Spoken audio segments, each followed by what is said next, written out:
الحمدللہ رب العالمین والصلاة والسلام علی سید المرسلین اما بعد فاعوذ باللہ من الشیطان الرجیم بسم اللہ الرحمن الرحیم الصلاة والسلام علیک یا رسول اللہ وعلی آلک واصحابک یا حبیب اللہ الصلاة والسلام علیک یا نبی اللہ وعلی آلک واصحابک یا نور اللہ۔ فیضان قرآن کے سلسلے میں حاضر ہیں اور آج 28ویں پارے کی سورہ حشر کی ابتدا سے قرآن پاک کا درس سنیں گے۔ سورہ حشر مدینہ منورہ میں نازل ہوئی۔ اس سورہ مبارکہ میں 3 رکوع اور 24 آیتیں ہیں۔ حشر کا معنی ہے اکٹھا کرنا۔ اس سورہ مبارکہ میں یہودیوں کو ایک موقع پر اکٹھے کر کے جلا وطن کرنے کا بیان ہے، اس مناسبت سے اس کا نام سورہ حشر ہے۔ اس سورہ مبارکہ کی آخری آیات کی بڑی فضیلتیں ہیں۔ نبی کریم صلی اللہ تعالیٰ علیہ وآلہ وسلم نے ارشاد فرمایا کہ جس نے صبح کے وقت 3 مرتبہ اعوذ باللہ السمیع العلیم من الشیطان الرجیم کہا، یہ اتنا حصہ 3 مرتبہ کہا، اور سورہ حشر کی آخری 3 آیتوں کی تلاوت کی، تو اللہ تعالیٰ 70,000 فرشتے مقرر کر دیتا ہے جو شام تک اس پڑھنے والے کے لیے دعائے مغفرت کرتے رہتے ہیں۔ اور اگر وہ شخص اسی دن انتقال کر جائے تو شہید کی موت مرے گا، اور جو شخص شام کے وقت اسی طرح کرے، یعنی شام میں اسی طرح کرے کہ 3 مرتبہ اعوذ باللہ السمیع العلیم من الشیطان الرجیم اور سورہ حشر کی آخری 3 آیتیں پڑھے، تو فرمایا کہ اس کا بھی یہی مرتبہ ہے، یعنی شام سے لے کر صبح تک 70,000 فرشتے اس کے لیے مغفرت کی دعا کرتے رہیں گے، اور اگر اس رات کے اندر وہ مر گیا تو خدا کی بارگاہ میں شہید ہوگا۔ تو یہ بڑی ہی پیاری آیات مبارکہ ہیں، یہ بڑا خوبصورت وظیفہ ہے۔ بہت سارے بزرگان دین کے جو سلسلے ہیں، جیسے سلسلہ قادریہ ہے، ہمارا سلسلہ عطاریہ ہے، تو اس میں یہ باقاعدہ معمولات میں داخل ہے کہ اس کو پڑھا جائے۔ تو یہ احادیث مبارکہ ہی سے معمولات لیے گئے، تو آپ سے بھی ہو سکے تو یہ معمول اپنی زندگی کا حصہ بنائیں اور اس کی فضیلت دیکھیں کہ صبح سے لے کر شام تک 70,000 فرشتے دعائے مغفرت کرتے رہیں گے، اور شام سے لے کر صبح تک 70,000 فرشتے دعائے مغفرت کرتے رہیں گے، اور اس دوران انتقال ہوا تو شہادت کی موت نصیب ہوگی، یعنی اللہ تعالیٰ کی بارگاہ میں وہ شہید کے طور پہ پیش کیا جائے گا۔ تو یہ بڑی ہی عظمت اور بڑی ہی فضیلت والی صورتیں ہیں۔ سورت کی ابتدا ہوتی ہے بسم اللہ الرحمن الرحیم، اللہ کے نام سے شروع جو نہایت مہربان رحمت والا۔ سبح للہ ما فی السماوات وما فی الارض وهو العزیز الحکیم هو الذی اخرج الذین کفروا من اہل الکتاب من دیارہم لأول الحشر ما ظننتم ان یخرجوا وظنوا انہم مانعتہم حصونہم من اللہ فأتاہم اللہ من حیث لم یحتسبوا وقذف فی قلوبہم الرعب یخربون بیوتہم بأیدیہم وأیدی المؤمنین فاعتبروا یا اولی الابصار۔ ترجمہ: اللہ کی پاکی بیان کی ہر اس چیز نے جو آسمانوں میں اور جو زمین میں ہیں، اور وہی بہت عزت والا بڑا حکمت والا ہے۔ وہی ہے جس نے ان کافر کتابیوں کو ان کے گھروں سے ان کے پہلے حشر کے وقت نکالا۔ تمہیں گمان نہ تھا کہ وہ نکلیں گے، اور وہ سمجھتے تھے کہ ان کے قلعے انہیں اللہ سے بچا لیں گے، تو اللہ کا حکم ان کے پاس وہاں سے آیا جہاں سے انہیں گمان بھی نہ تھا، اور اللہ نے ان کے دلوں میں رعب ڈال دیا۔ وہ اپنے گھروں کو اپنے ہاتھوں سے اور مسلمانوں کے ہاتھوں سے ویران کرتے ہیں۔ تو اے آنکھوں والو عبرت حاصل کرو۔ ان آیات مبارکہ میں 2 آیات ہیں۔ یہ پہلی آیت کے اندر تو یہ بیان کیا گیا کہ آسمان و زمین کی ہر شے اللہ کی تسبیح بیان کرتی ہے۔ وہ زبان قال سے یعنی اپنی بولی کے اندر اللہ تعالیٰ کی تسبیح بیان کرے، یا زبان حال سے اللہ تعالیٰ کی تسبیح بیان کرے کہ اس کی حالت، اس کا وجود ایک موجد، ایک خالق کے وجود پہ دلالت کرتا ہے۔ دوسری آیت مبارکہ میں یہودیوں کے حوالے سے، اور یہودیوں کا ایک قبیلہ تھا بنو نذیر، بنو نذیر کے حوالے سے یہاں پر کلام کیا گیا۔ اس کا جو شان نزول ہے وہ یوں ہے کہ نبی پاک صلی اللہ تعالیٰ علیہ وآلہ وسلم جب مدینہ منورہ تشریف لائے تو مدینہ منورہ آئے تو مدینہ منورہ میں یہودیوں کے متعدد قبیلے تھے، بنو نذیر، بنو قریظہ۔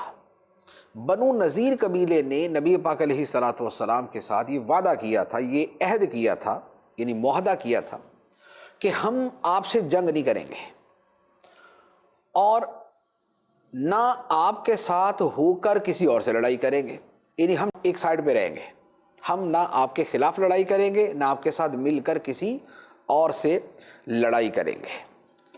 اب جب جنگ بدر میں اسلام کی فتح ہوئی تو بنو نذیر قبیلے کے لوگوں نے آپس میں باتیں کی کہ یار لگتا ہے کہ اسلام واقعی اللہ تعالیٰ کا دین ہے اور محمد صلی اللہ علیہ وسلم اللہ کے رسول ہیں۔ تبھی تو ان کو فتح مل گئی، افراد کم ہیں، اسلحہ کم تھا، سامان کم تھا، اس کے باوجود ان کو فتح مل گئی، تو اس کا مطلب یہ ہوا کہ یہ حق پر ہے۔ یہ آپس میں انہوں نے باتیں کی۔ احد کے اندر معاملہ کچھ الٹ ہو گیا کہ مسلمانوں کی ایک بہت بڑی تعداد شہید ہو گئی اور کفار جو ہے وہ ظاہری اعتبار سے غالب آ گئے۔ اب جب یہ صورتحال پیش آئی تو اب یہودیوں نے آپس کے اندر باتیں کرنا شروع کر دی کہ نہیں بھئی ان کی تو نبوت کے بارے میں شک ہے، سچے بھی ہے یا نہیں، سچے ہوتے تو ان کو تو فتح ہونی چاہیے تھی، بندے ان کے کم جو ہے وہ شہید ہونے چاہیے تھے، دوسری لشکر کو جب ملیا بیٹ کر دیتے، یہ تو خود ہی جو ہے وہ پسپا ہو گئے۔ اب آپس میں جب یہ باتیں کی تو اس کے ساتھ انہوں نے اپنے دل میں نبی پاک علیہ الصلوۃ والسلام کی عداوت جو پہلے سے موجود تھی اس کا اظہار کرنا شروع کر دی، اور اس بنو نذیر قبیلے کے کچھ افراد مکہ مکرمہ گئے، وہاں جا کر خانہ کعبہ کے پردوں کو پکڑ کر انہوں نے اہل مکہ سے وعدہ کیا کہ ہم تمہارا ساتھ دیں گے اور مسلمانوں کو نقصان پہنچائیں گے۔ تو یہ ان سے وعدہ کر کے آئے۔ اب ایک تو یہ واقعہ ہوا، تو یہ نبی پاک علیہ الصلوۃ والسلام کی مخالفت تھی، اور یہ جو معاہدہ انہوں نے شروع میں کیا تھا اس کی مخالفت تھی۔ معاہدہ تو یہ کیا تھا کہ ہم آپ کے خلاف نہیں لڑیں گے، کسی کا ساتھ نہیں دیں گے، اور اب جا کے اہل مکہ سے باقاعدہ معاہدہ کر کے آ گئے کہ ہم محمد صلی اللہ علیہ وسلم کے خلاف تمہارا ساتھ دیں گے اور ان کے خلاف کریں گے۔ تو ایک تو یہ وعدہ خلافی اور معاہدے کی خلاف ورزی کی، نمبر ایک۔ نمبر دو یہ ہوا کہ ایک اور واقعہ بنو نذیر قبیلے کی طرف سے ہو چکا تھا، وہ یہ تھا کہ ایک مرتبہ نبی پاک علیہ الصلوۃ والسلام بنو نذیر قبیلے کے جو گھرانے تھے وہاں کسی کام سے تشریف لے گئے۔ آپ ایک گھر کے نیچے بیٹھے ہوئے تھے تو یہودیوں نے پروگرام بنایا کہ اوپر چھت سے ایک چکی بھاری جو پتھر کی ہوتی ہے وہ اوپر سے گرا کے نبی پاک علیہ الصلوۃ والسلام کو شہید کر دیں۔ تو جب وہ کرنے لگے تو اللہ تعالیٰ نے نبی پاک علیہ الصلوۃ والسلام کو مطلع کر دیا اور سرکار علیہ الصلوۃ والسلام وہاں سے تشریف لے آئے اور وہ یہودی آپ کو نقصان نہ پہنچا سکے۔ اب وہاں پر بھی نقصان پہنچانے کا ارادہ کیا، اللہ تعالیٰ نے بچا لیا۔ یہاں اہل مکہ سے معاہدہ کر کے آئے کہ ہم مسلمانوں کے خلاف تمہاری مدد کریں گے، اللہ تعالیٰ نے یہ بات بھی نبی پاک علیہ السلام کو بتا دی۔ تو جب ان کی طرف سے معاہدے کی خلاف ورزی اور نبی پاک علیہ السلام کو شہید کرنے اور مسلمانوں کے خلاف جنگی مدد کرنے کے منصوبے بننا شروع ہوئے، تو پھر ایک ملک میں رہتے ہوئے، ایک علاقے میں رہتے ہوئے اگر کوئی سازشیں کرے، غداری کرے، معاہدے توڑے اور دوسری قوم کے سردار کو، حاکم کو قتل کرنے کے منصوبے بنائے اور ان کو جنگی طور پہ تباہ کرنے کے منصوبے بنائے، تو اب غور کر لیجئے کہ پھر اس کے ساتھ کیا کیا جاتا ہے۔ آج کی دنیا میں بھی یہی ہوتا ہے کہ پھر ان کے خلاف کارروائی کی جاتی ہے، سزائے موت ہوتی ہے، جلا وطن کیا جاتا ہے۔ تو وہی حکم پھر اللہ تعالیٰ کی طرف سے نازل ہوا کہ بنو نذیر قبیلے کے ساتھ یہی کیا جائے۔ چنانچہ اب نبی پاک علیہ الصلوۃ والسلام نے دو کام کیے۔ ایک تو ایک صحابی کو بھیج کر جو اس سارے فتنے، ساری سازشوں، قتل کے منصوبوں اور جنگی نقصان پہنچانے کے منصوبے بنانے میں جو سب سے پیش آدمی تھا وہ تھا کعب بن اشرف۔ نبی پاک علیہ الصلوۃ والسلام نے اس کو سزا دلوائی اور اسے ختم کروا دیا۔ تو وہ اسی کا مستحق تھا کہ جو اتنی فتنہ انگیزیاں کرتا پھر رہا تھا تو اس کو ختم کروا دیا۔ دوسری طرف جو بنو نذیر قبیلہ تھا، نبی پاک علیہ الصلوۃ والسلام نے اپنے صحابہ کرام کے ساتھ ان کے علاقے کا آ کے محاصرہ کر لیا۔ 21 دن تک یہ محاصرہ چلتا رہا اور ان کے لیے پھر حکم یہ ہوا کہ تم سارے کے سارے مدینہ منورہ چھوڑ کے چلے جاؤ۔ بہت بڑا قبیلہ نہیں تھا لیکن ایک قبیلہ وار تھا یہ، تو چونکہ یہ وہاں رہ کے سوائے فتنے کے کام ہی دوسرا نہیں کر رہے تھے، تو ان کو کہا یہاں سے نکلو، وہاں چلے جاؤ جہاں تمہارے ساتھی ہیں، ان کے ساتھ جا کے جو مرضی کرتے رہو، ان کے ساتھ جا کے زندگی گزارو، یہاں رہو اور فتنے برپا کرو، یہ نہیں ہو سکتا۔ تو ان کو وہاں سے نکال دیا گیا۔ یہ جو ان کو اکٹھے کر کے نکالا، اس اکٹھے کرنے کا نام ہے حشر۔ حشر عربی زبان کا لفظ ہے جس کا مطلب ہوتا ہے اکٹھا کرنا۔ تو ان کو اکٹھے کر کے یہاں سے نکال دیا گیا، اور قرآن پاک نے فرمایا کہ یہ پہلا حشر تھا، یہ پہلی مرتبہ اکٹھا کرنا تھا۔ دوسری مرتبہ کون سا؟ ایک اور یہ ہے کہ دوسری مرتبہ کا حشر وہ ہے جو یوم محشر ہے، یوم حشر ہے، قیامت کا دن۔ اور ایک یہ ہے کہ دوسرا حشر تھا کہ جب سیدنا عمر فاروق رضی اللہ تعالی عنہ نے اپنے زمانہ خلافت میں ان یہودیوں کو خیبر سے ملک شام کی طرف نکال دیا کہ تم یہاں رہ کے بھی جو ہے نا وہ فتنے کرتے ہو، یہاں سے بھی نکلو۔ تو یہ دوسرا حشر تھا۔ تو یہ وہ پورا واقعہ ہے جس کا یہاں پر بیان کیا گیا۔ اب جب مسلمانوں نے ان کا محاصرہ کیا، ان جو ہے وہ بنو نذیر کا، تو بنو نذیر نے کیا کیا، ان کو پتہ چل گیا کہ اب ہم نے یہاں سے نکلنا ہے، ان کو نکلنے کا پھر کہہ بھی دیا گیا۔ تو انہوں نے اپنے مکانات کی جو خوبصورت لکڑیاں تھیں ان کو نکالنا اور ساتھ لے جانے کے لیے، یا اس لیے کہ برباد کر دیں تاکہ مسلمانوں کے کام نہ آئے۔ اچھا، اسی طرح جو درخت تھے ان کو انہوں نے جو ہے نا وہ جو ہے وہ اپنے ساتھ لے جانے کے لیے ان کو کاٹنا لادنا شروع کیا، اور مسلمانوں نے ان درختوں کو کاٹنا شروع کیا تاکہ اگر حملے کی نوبت آئے تو یہ درخت رکاوٹ نہ بنے۔ تو یوں اس اعتبار سے جو یہ لکڑیوں کا کاٹنا، گھر کی لکڑیوں کا کاٹنا، درختوں کا کاٹنا، یہ سارے کام اس ڈیوریشن کے اندر ہو رہے تھے۔ تو وہ تھا کہ وہ اپنے گھروں کو برباد کر رہے تھے اپنے ہاتھوں سے، اپنے ہاتھوں گھروں کی لکڑیاں کاٹ رہے تھے تاکہ مسلمانوں کے ہاتھ نہ آئیں، اور مسلمان جو ہے وہ بھی اوپر موجود تھے اور وہ ان کے درخت کاٹ رہے تھے تاکہ حملہ کرنے میں آسانی رہے۔ تو یہ تھا کہ یخربون بیوتہم بایدیہم وایدی المؤمنین، کہ وہ اپنے ہاتھوں اور مسلمانوں کے ہاتھوں سے اپنے گھروں کو برباد کر رہے تھے۔ تو یہ وہ پورا واقعہ ہے، پورا سینیریو ہے جس کے بارے میں یہ آیت مبارکہ نازل ہوئی۔ اب یہاں پر تو ان کو جلا وطن کرنا کہ یعنی ملک چھوڑ جاؤ، یہ خطہ، یہ علاقہ چھوڑ جاؤ، یہاں پر ان کو یہ حکم دیا گیا۔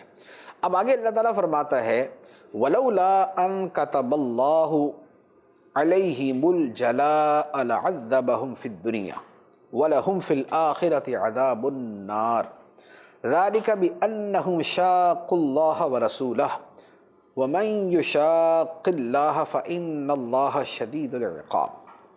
اور اگر یہ بات نہ ہوتی کہ اللہ نے ان پر گھروں سے اجڑنا لکھ دیا تھا تو ضرور وہ دنیا ہی میں انہیں عذاب دے دیتا، اور ان لوگوں کے لیے آخرت میں آگ کا عذاب ہے۔ یہ سزا اس لیے ہے کہ انہوں نے اللہ اور اس کے رسول کی مخالفت کی، اور جو اللہ کی مخالفت کرے تو بے شک اللہ سخت سزا دینے والا ہے۔ یہاں فرمایا کہ اللہ تعالیٰ نے یہ بات لکھی ہوئی تھی کہ بنو نذیر قبیلے کو جلا وطن کرنا، یہاں سے نکالنا ہے۔ تو چونکہ خدا کا فیصلہ یہ تھا لہذا یہی ہوا۔ پھر اگر اللہ تعالیٰ نے یہ فیصلہ پہلے سے نہ دیا ہوا ہوتا تو پھر اللہ تعالیٰ دنیا میں ان کو سزا دیتا۔ وہ سزا ان کی قید کی صورت میں بھی ہو سکتی تھی اور ان کی قتل کی صورت میں بھی ہو سکتی، کہ جو انہوں نے سازشیں کی اور جو انہوں نے طوفان مچایا ہوا تھا اس کے بدلے میں تو ان کو جان سے مار دیا جاتا، لیکن اللہ تعالیٰ نے ان کے لیے یہ طے کیا تھا، فیصلہ کیا تھا کہ ان کو جلا وطن کیا جائے گا۔ تو یہ ہے دنیا کی سزا۔ آخرت کی سزا تو فرمایا کہ آخرت میں ان کے لیے آگ کا عذاب ہے۔ اب اس کے بعد آگے ارشاد ہوتا ہے ما قطعتم من لینة او ترکتموها قائمة على اصولها فبإذن اللہ وليخزي الفاسقین۔ اے مسلمانوں، تم نے جو درخت کاٹے یا ان کی جڑوں پر قائم چھوڑ دیے تو یہ سب اللہ کی اجازت سے تھا، اور اس لیے تاکہ اللہ نافرمانوں کو رسوا کرے۔ اس آیت مبارکہ میں دو تین مسائل ہیں۔ ایک تو اس کا شان نزول ہے۔ شان نزول یہ ہے کہ بنو نذیر قبیلے کے لوگ اپنی پناہ گاہوں میں اور اپنے قلعوں کے اندر چھپے ہوئے تھے۔ نبی پاک علیہ الصلوۃ والسلام نے فرمایا کہ ان کے درخت کاٹ دو اور ان کو آگ لگا دو۔ درختوں کو اب جب درخت کاٹنا اور درختوں کو آگ لگانا شروع کیا تو اب یہ سارے بنو نذیر والے گھبرا گئے اور بڑے غصے میں آئے، کیونکہ ان کے دین کے اندر شاید یہ منع تھا۔ تو اب انہوں نے شور مچانا شروع کیا کہ یہ کون سا حکم ہے؟ کیا یہ تمہاری کتاب میں، تمہارے قرآن میں لکھا ہوا ہے کہ دوسروں کے درخت کاٹ دو، جلا دو؟ اب جب انہوں نے یہ بات کہی تو مسلمانوں میں بھی کچھ لوگ جو ہے وہ متردد ہو گئے کہ بھئی یہ کیا کریں۔ اس پر اللہ تعالیٰ نے آیت مبارکہ نازل فرمائی کہ تم نے جو درخت کاٹے یا چھوڑ دیے، یہ دونوں خدا کے حکم سے کیے۔ نبی پاک علیہ الصلوۃ والسلام نے فرمایا درخت کاٹ دو، جلا دو، تو یہ بھی خدا کا حکم تھا، اور نبی پاک علیہ السلام نے فرمایا نہ کاٹو نہ جلاؤ، تو یہ بھی خدا کا حکم تھا، کیونکہ اللہ تعالیٰ نبی پاک علیہ الصلوۃ والسلام کو احکام بھیجتا ہے تو وہ اس پر عمل کرتے ہیں۔ لہٰذا مسلمانوں کو نبی پاک علیہ السلام کے کسی حکم پر تردد نہیں کرنا کہ یہ خدا کا ہے یا نہیں۔ جو آپ نے دے دیا وہ خدا ہی کا حکم ہے، جو آپ نے حکم دے دیا وہ خدا ہی کا حکم ہے، ایک بات۔ دوسری بات یہ ہے، اس آیت مبارکہ سے ایک بڑا شاندار مسئلہ معلوم ہوا۔ بعض لوگ جو منکرین حدیث ہیں، جو حدیث کو نہیں مانتے، وہ کہتے ہیں کہ اللہ تعالیٰ نے قرآن کے علاوہ نبی پاک علیہ السلام پہ کوئی وحی نازل نہیں کی۔ قرآن کے علاوہ اللہ تعالیٰ نے نبی پاک علیہ السلام پر کوئی وحی نازل نہیں کی۔ سوال یہ ہوتا ہے کہ قرآن پاک میں تو کسی آیت کے اندر یہ وحی موجود نہیں ہے، لکھا ہوا موجود نہیں ہے کہ اللہ تعالیٰ نے نبی پاک علیہ السلام کو فرمایا ہو کہ بنو نذیر کے درخت کاٹ دو۔ قرآن میں تو کوئی آیت نہیں، جبکہ اللہ تعالیٰ فرما رہا ہے کہ یہ اللہ تعالیٰ نے حکم دیا تھا۔ تو کہاں دیا؟ قرآن میں تو نہیں ہے۔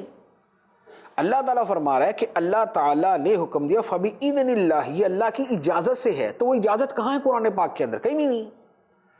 تو جب نہیں ہے تو اس کا مطلب یہ ہوا کہ قرآن سے ہٹ کر بھی اللہ تعالیٰ وحی نازل فرماتا تھا اور نبی پاک علیہ السلام اس پر عمل کیا کرتے تھے۔ وہ جو قرآن سے ہٹ کر وحی ہے، وحی غیر مطلوب، وہ کیا ہے؟ وہی تو حدیث ہے۔ تو جو حدیث کو نہیں مانتے وہ اس آیت مبارکہ کا کیا مطلب بیان کریں گے؟ کوئی مطلب نہیں نکل سکتا۔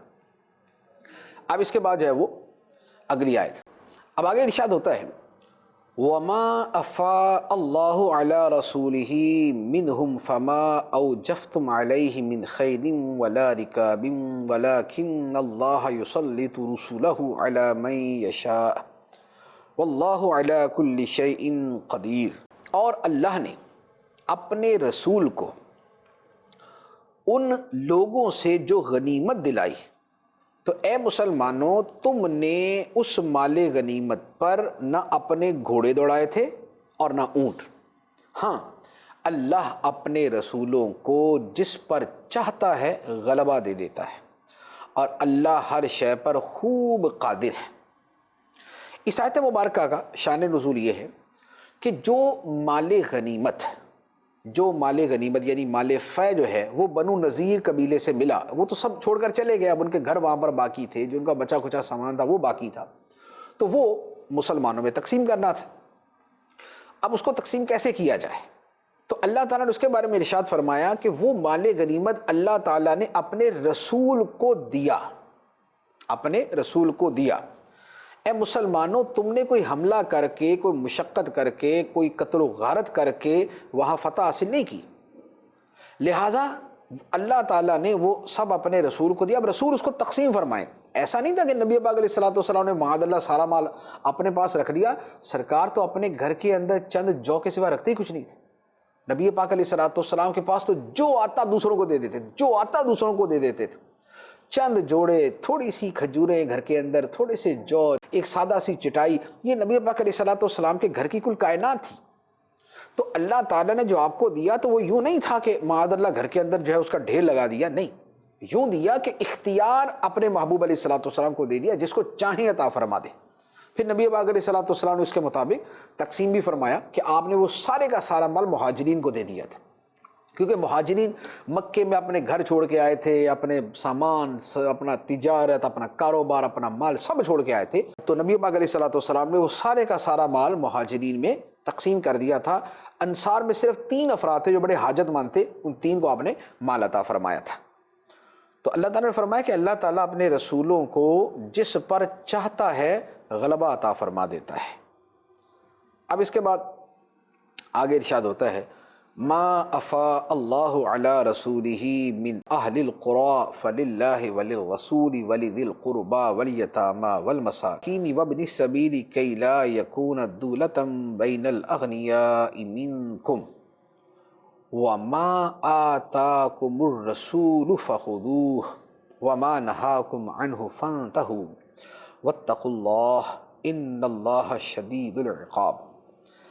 اللہ نے اپنے رسول کو شہر والوں سے جو غنیمت دلائی تو وہ اللہ اور رسول کے لیے اور رشتہ داروں کے لیے اور یتیموں اور مسکینوں اور مسافروں کے لیے ہے، تاکہ وہ دولت تمہارے مالداروں کے درمیان ہی گردش نہ کرنے والی ہو جائے، اور رسول جو کچھ تمہیں عطا فرمائیں اے مسلمانوں وہ لے لو، اور جس سے تمہیں منع فرمائے تو تم باز رہو، اور اللہ سے ڈرو، بے شک اللہ سخت عذاب دینے والا ہے۔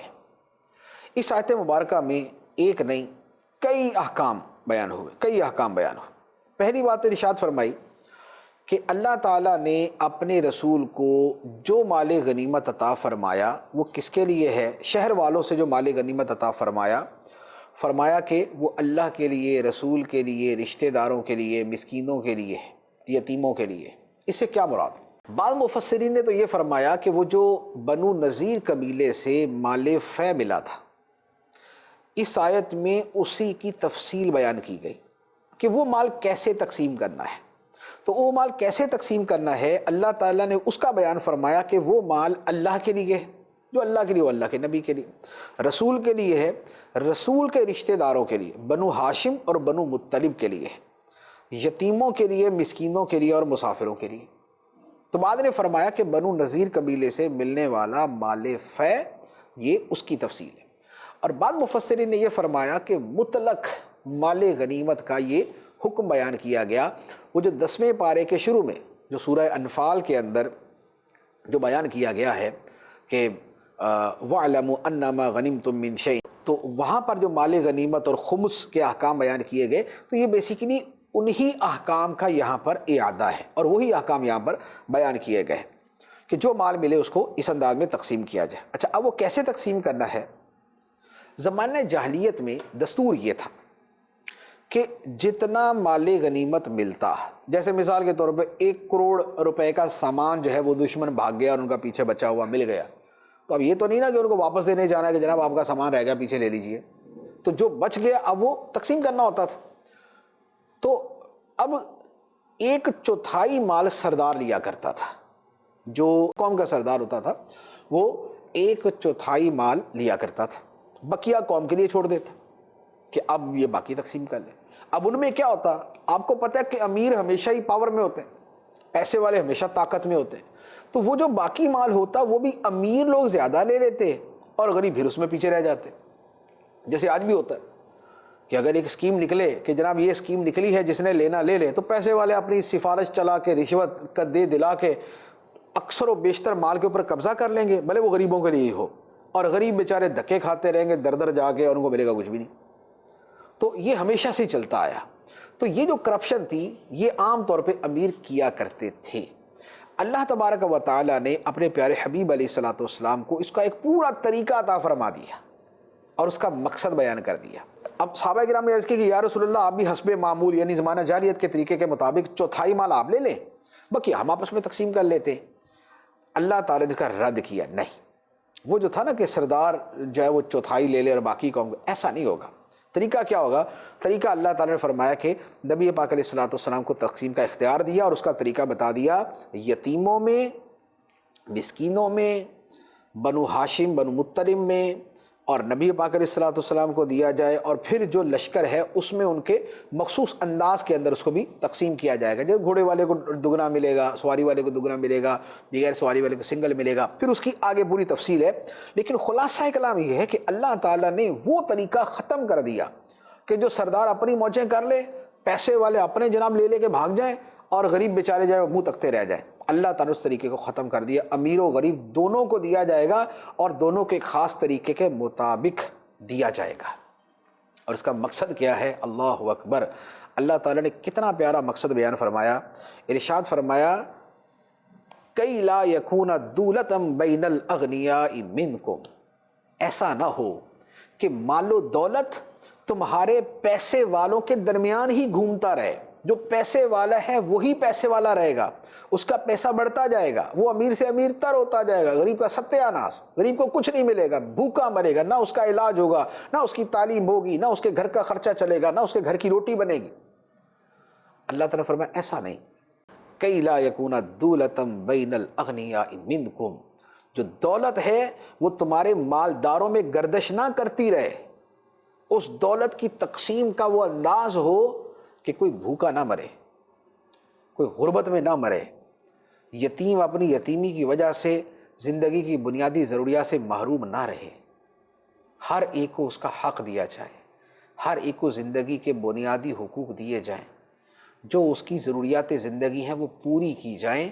اسلام کا قانون یہ ہے۔ تو یہ یہاں پر اس کا بیان کیا گیا۔ زکوٰۃ کے اندر یہ حکمت ہے، پیسے والوں پر جو اغنیاء ہیں ان پہ اللہ تعالیٰ نے زکوٰۃ فرض کی، کیوں؟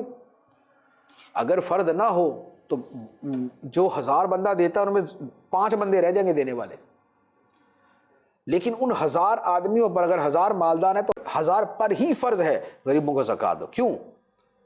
تاکہ مال و دولت ان کی تجوریوں میں بند نہ پڑا رہے، ان کے بینکوں کے اندر اس کے نمبرز نہ بڑھتے رہے، ان کے گھروں کے اندر بنے ہوئی الماریوں کے اندر وہ پیسہ پڑا پڑا گل سڑ نہ جائے، وہ نسل در نسل انہی کے اندر نہ چلتا رہے، غریب تک بھی جائے۔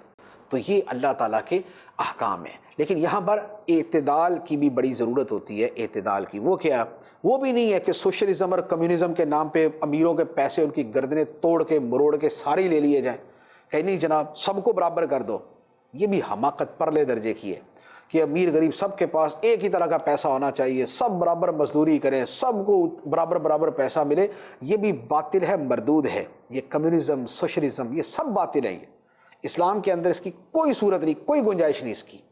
ہاں یہ بھی نہیں ہے کہ امیر تو پیسے جو ہے وہ دبا کے بیٹھا رہے اور غریب بھوکے مرتے رہے، اس کی بھی گنجائش نہیں۔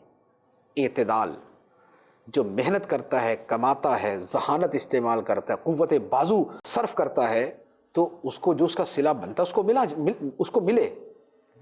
یہ نہیں ہے ایک آدمی جو ہے وہ کسی بھی اعتبار سے جو ہے نا یعنی وہ جسمانی دماغی ہر اعتبار سے کمزور ہے، دوسری طرف وہ بندہ کہ جس کی سروس اس سے 1000 گنا زیادہ اچھی ہیں، دونوں کو صلہ ایک طرح کا دیا جائے، فطرت انسانی کے خلاف، فطرت انسانی کے خلاف۔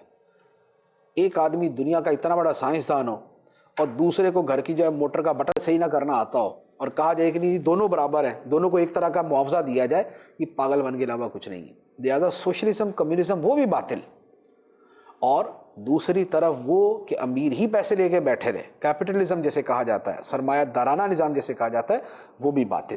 اعتدال اللہ تبارک و تعالیٰ نے ہمیں عطا فرمایا۔ اب اسی آیت مبارکہ میں جو اگلے الفاظ ہیں، اللہ تعالیٰ نے ارشاد فرمایا وَمَا آتَاكُمُ الرَّسُولُ فَخُذُوهُ وَمَا نَهَاكُمْ عَنْهُ فَانْتَهُوا، اور رسول تمہیں جو عطا فرمائے تو اسے لے لو، اور جس سے تمہیں منع فرمائے اس سے رک جاؤ، تو رک جاؤ۔ اس سے دو باتیں پتہ چلی۔ ایک تو اس کے دو مفہوم علماء نے بیان فرمائے۔ ایک تو یہ ہے کہ یہ آیت مبارکہ اس مال غنیمت کے حوالے سے تھی۔ صحابہ کرام کو فرمایا گیا کہ نبی پاک علیہ الصلوۃ والسلام کو مال غنیمت تقسیم کرنے کا اختیار دے دیا گیا، لہذا تم میں جس کو دیں وہ لے لے، اور جس کو نہ دیں وہ رک جائے، اصرار نہ کرے، مطالبہ نہ کرے کہ نہیں مجھے دو، ایسا نہ کرے۔ تو یہ مال غنیمت کے تناظر میں یہ آیت مبارک ہے۔ دوسرا یہ ہے کہ قرآن پاک کے الفاظ عام ہوتے ہیں اور اس کا شان نزول خاص ہوتا ہے، لیکن اس کا حکم عام ہوتا ہے، یعنی عموم میں الفاظ کا اعتبار ہے، خصوص سبب کا نہیں۔ یہ ایک علمی جملہ جو بولا جاتا ہے وہ یہ سبب اگرچہ خاص ہے کہ مال غنیمت کے تناظر میں یہ آیت نازل ہوئی، لیکن حکم عام ہے۔ نبی پاک علیہ السلام جس چیز کا حکم دیں وہ کرو، اسے قبول کرو، اور جس چیز سے منع کریں اسے رک جاؤ۔ ایسا نہیں ہے کہ اللہ کے رسول نے ایک حکم دیا، قرآن نے ایک حکم دیا، اور فلسفی صاحب بیٹھے ہوئے سوچنے کے لیے کہ یار مانو یا نہیں مانو۔ سود کو حرام قرار دیا تھا، لیکن یہ ہماری صدی میں تو نہیں چل سکتا نا۔ یہ ابھی تو مغرب اور یورپ اور ہمارے یہ سارے آقا ہیں آج کے زمانے کے، ان کے احکام چلیں گے، 1400 سال پرانا کیسے چل سکتا ہے؟ یہ نہیں ہے، یہ دین نہیں ہے، یہ اسلام نہیں ہے، یہ ایمان نہیں ہے۔ یہ کلمہ پڑھنے کا یہ مطلب نہیں ہے۔ کلمہ پڑھنے کا مطلب یہ ہے کہ اب رسول جو فرمائیں گے اس کو ماننا ہے۔ اگر یہی ہے کہ رسول فرمائیں گے پھر بھی نہیں ماننا، تو پھر کدھر کا اسلام، کہاں کا ایمان؟ پھر کوئی دین ایمان نہیں ہے۔ دین و ایمان نام ہی اس کا ہے کہ رسول اللہ صلی اللہ علیہ وآلہ وسلم جو کچھ خدا کی طرف سے لے کے آئے اسے دل و جان سے تسلیم کرنا ہے، اور جس سے روکیں گے تو اس کو سمجھنا ہے کہ یہ غلط ہے، اسے روکا گیا ہے۔ پھر آگے عمل کی دنیا، ایک ہے اعتقاد، قبول عدم قبول، تصدیق عدم تصدیق، پھر اس کے بعد اس پر عمل ہے۔ تو رسول جو فرمائیں وہ کرنا ہے، جو حکم دے وہ کرنا ہے، جس سے روکے اس سے رکنا ہے۔ تو اللہ کے رسول صلی اللہ علیہ وسلم کے حکم کے مقابلے میں کسی کا حکم قابل قبول نہیں۔ آپ کے حکم کے مقابلے میں کسی کا حکم قابل قبول نہیں، خواہ وہ ماں باپ ہیں، خواہ وہ حکمران ہے، خواہ وہ دنیا کا افسر ہے، خواہ وہ بہت پڑھا لکھا ہے، خواہ وہ فلسفی ہے، خواہ وہ دانشور ہے، خواہ وہ کچھ بھی ہے، اس کی بات رد ہے، اس کی بات قابل قبول نہیں ہے جو اللہ اور اللہ کے رسول صلی اللہ علیہ وسلم کے فرمان کے برخلاف کرنے کا کہتا ہے۔ یہ دوسری بات۔ تیسری بات، اسی آیت مبارکہ سے علماء نے یہ بھی بیان کیا ہے کہ نبی پاک صلی اللہ علیہ وآلہ وسلم کے لیے یہ کہنا کہ حضور عطا فرماتے ہیں، یہ ٹھیک ہے، اور یہ واقعی ٹھیک ہے کہ حضور عطا فرماتے ہیں۔ آیت مبارکہ غنیمت کے اعتبار سے ہے تو مال غنیمت عطا فرماتے ہیں، حدیث مبارک میں علم کے اعتبار سے فرمایا گیا تو علم عطا فرماتے ہیں، اور علم کے علاوہ مطلق فرمایا گیا انما انا قاسم واللہ یعطی، اللہ عطا کرتا میں تقسیم کرتا ہوں، تو وہ مطلق ہی درست ہے۔ حضور نے کسی کو جنت عطا فرمائی، کسی کو دل کا تقوی عطا فرمایا، کسی کو دلی سکون عطا فرمایا، کسی کو آپ نے جو ہے وہ جہنم سے آزادی اور نجات عطا فرمائی، کسی کو بے حساب جنت میں جانا عطا فرمایا، ساری چیزیں حدیث میں۔ تو حضور سب کچھ عطا فرماتے ہیں، اس لیے ہمارا عقیدہ یہ ہے جو اعلیٰ حضرت امام اہل سنت مجدد دین و ملت الشاہ امام احمد رضا خان علی رحمۃ الرحمٰن نے ارشاد فرمایا، لا ورب العرش، جس کو جو ملا ان سے ملا، بٹتی ہے کونین میں نعمت رسول اللہ کی، کائنات کی ہر نعمت بارگاہ مصطفیٰ صلی اللہ علیہ وآلہ وسلم سے عطا ہوتی ہے۔ اگلی آیت کے اندر ارشاد ہوتا ہے، للفقراء المہاجرین الذین اخرجوا من دیارہم واموالہم یبتغون فضلا من اللہ ورضوانا وینصرون اللہ ورسولہ اولئک هم الصادقون۔ ان فقیر مہاجروں کے لیے جو اپنے گھروں اور اپنے مالوں سے نکالے گئے اس حال میں کہ اللہ کی طرف سے فضل اور رضا چاہتے ہیں اور وہ اللہ اور اس کے رسول کی مدد کرتے ہیں، وہی لوگ سچے ہیں۔ اس آیت مبارکہ میں جو جس سیاق و سباق میں یہ گفتگو ہے وہ تو یہ ہے کہ جو بنو نذیر سے مال غنیمت ملا وہ کن کے لیے ہے؟ فرمایا ان فقیر مہاجروں کے لیے جو مکے سے ہجرت کر کے آئے تھے، گھر بار مکے میں چھوڑ دیے، مال مکے میں چھوڑ دیا، تجارت مکے میں چھوڑ دی، اور بیچارے خالی ہاتھ مدینہ منورہ آئے۔ یہ مال غنیمت جو ہے ان کو دیا جائے، آیت مبارکہ اس اعتبار سے۔ اب اللہ تعالیٰ نے اس آیت مبارکہ میں ان مہاجروں کے لیے جو باتیں ارشاد فرمائی ہیں ان پر غور کریں۔ سبحان اللہ، مہاجر صحابہ کرام کی عظمت اور شان ہے، اس سے آگے انصار صحابہ کرام کی عظمت و شان آئے گی۔ مہاجر صحابہ کرام ہمارے آقا ہیں، ہماری آنکھوں کی ٹھنڈک ہے، ہمارے سر کے تاج ہیں۔ انصار صحابہ کرام ہمارے دلوں کی راحت ہیں، ہمارے سر کے تاج ہیں، ہمارے آقا ہیں۔ ہر صحابی سے ہمیں پیار ہے، ہر صحابی سے ہمیں محبت ہے، ہر صحابی کے ہم غلام ہیں۔ تو اللہ تعالیٰ نے یہاں پہلے مہاجر صحابہ کرام کے بارے میں فرمایا گھروں سے نکال دیے گئے، اللہ اکبر، مالوں سے نکال دیے گئے، مال چھوڑنا پڑا، گھر چھوڑنا پڑا، کس لیے؟ اللہ تعالیٰ فرماتا ہے یبتغون فضلا من اللہ ورضوانا، اللہ کا فضل تلاش کرنے کے لیے، اللہ کی خوشنودی تلاش کرنے کے لیے اپنے گھروں کو چھوڑ دیا، اپنے مالوں کو چھوڑ دیا۔ آسان نہیں ہوتا، آسان نہیں ہوتا۔ کبھی تنخواہ ملے مہینے کے شروع میں تو وہ ساری کی ساری تنخواہ راستے کے اندر کسی مسجد میں دے کے آ جائیے گا اور گھر آ کے سوچئے گا کہ سارا مال جب چھوڑنا پڑے تو کیا بنتی ہے، دل پہ کیا گزرتی ہے۔ اب بڑا آسان طریقہ میں عرض کر رہا ہوں آپ کو۔ کسی دن بیٹھے بٹھائے جو اپنا گھر ہے، یہ اپنا گھر جو ہے یہ کسی غریب کو دے دیجیے گا، اور خود کہاں جانا ہے پتہ نہیں، خود کہاں جانا ہے کوئی پتہ نہیں، لیکن اپنا گھر کسی غریب کو دے کے نکل جائیں۔ پھر غور کیجئے کہ گھر چھوڑنا کسے کہتے ہیں۔ یہ جو مہاجر صحابہ کرام تھے، یہ اپنا مال اور اپنے گھر مکے میں چھوڑ کے جب مدینے گئے تھے، جب مدینے کی طرف چلے تھے، تو کیا ان کو پتا تھا کہ مدینے میں جا کے متبادل گھر ملے گا، مال ملے گا، تجارت ملے گی، نوکری ملے گی، کام ملے گا؟ نہیں پتا تھا۔ سب کچھ چھوڑ کے آ گئے۔ ان مہاجر صحابہ کی کیا قربانی کا تصور کر سکتے ہیں؟ کیسی قربانی دی؟ اس لیے میں نے 2 مثالیں دی ہیں کہ مہینے کے شروع میں اپنی تنخواہ کسی غریب کو دے دیجیے گا، اور کسی دن اپنا مکان بیٹھے بیٹھے کسی غریب کو دے دیجیے گا۔ پھر دیکھیے گا کہ مال چھوڑنا اور گھر چھوڑنا کتنی بڑی چیز ہے۔ آسان نہیں ہوتا، لیکن یہ بارگاہ مصطفیٰ صلی اللہ علیہ وآلہ وسلم کے تعلیم یافتہ تھے۔ یہ سرکار کی بارگاہ میں بیٹھ کے نور نبوت سے فیض یافتہ تھے۔ گھر چھوڑ دیا، مال چھوڑ دیا، سب کچھ چھوڑ دیا۔ کیوں؟ اللہ تعالیٰ گواہی دیتا ہے یبتغون فضلا من اللہ ورضوانا، یہ خدا کے فضل اور اس کی رضا اور اس کی خوشنودی کی تلاش میں تھے۔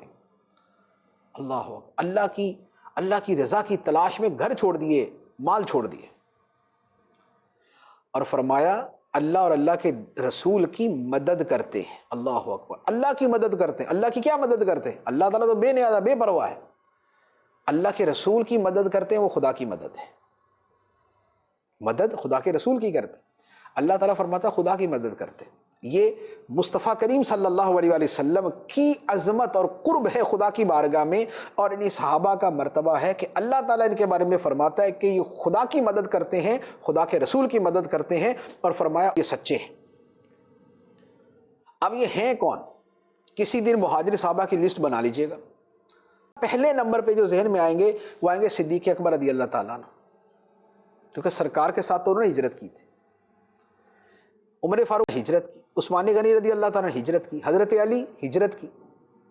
تو یہ جو خلفائے راشدین ہیں، 4 خلیفہ ہیں، قرآن کی اس آیت کے مطابق یہ مہاجرین ہیں، انہوں نے گھر چھوڑا، انہوں نے مال چھوڑا، یہ خدا کے فضل کے متلاشی ہیں، یہ خدا کی رضا چاہتے ہیں، یہ اللہ رسول کی مدد کرتے ہیں، اولئک هم الصادقون، یہ سچے ہیں۔ یہ 4 تو کم از کم قرآن کی اس آیت کی روح سے ان کے دین، ایمان، طالب مولا ہونے کی گواہی اللہ تبارک و تعالیٰ قرآن پاک میں دے رہا ہے۔ اور پھر باقی جتنے صحابہ کرام ہیں سارے خدا کے رضا کے متلاشی تھے، سارے خدا کے فضل کے متمنی تھے۔ اللہ تبارک و تعالیٰ ہمیں صحابہ کرام کی سچی غلامی اور سچی محبت عطا فرمائے، آمین، بجاہ النبی الامین صلی اللہ علیہ وسلم۔